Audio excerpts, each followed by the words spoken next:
सिंधुदुर्ग जिल्ह्यामध्ये मोठ्या प्रमाणात अवैधरित्या एलईडी आणि पर्सेनेटची मासेमारी सुरू आहे।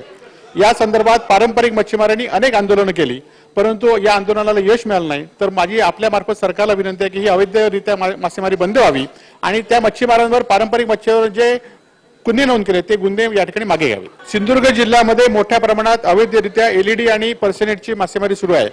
या संदर्भात पारंपरिक मच्छीमारांनी अनेक आंदोलनं केली, परंतु या आंदोलनाला यश मिळालं नाही। तर माझी आपल्या मार्फत सरकारला विनंती आहे की ही अवैधरित्या मासेमारी बंद व्हावी आणि त्या मच्छीमारांवर पारंपरिक मच्छीमार जे गुन्हे नोंद केले ते गुन्हे या ठिकाणी मागे घ्यावे। हा मुद्दा जो आदरणीय सदस्य वैभव नाईकांनी प्रस्तुत केला सभागृहात तो अत्यंत महत्त्वाचा मुद्दा आहे।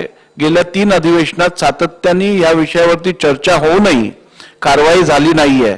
त्यामुळे पर्सेसिन फिशिंगमुळे आणि एलईडी लाईटमुळे जे नुकसान पारंपरिक मच्छीमारांचं होत आहे ते थांबवण्यासाठी शासनाने त्वरित या अधिवेशनातच कारवाई करावी असे मी निर्देश देत आहे।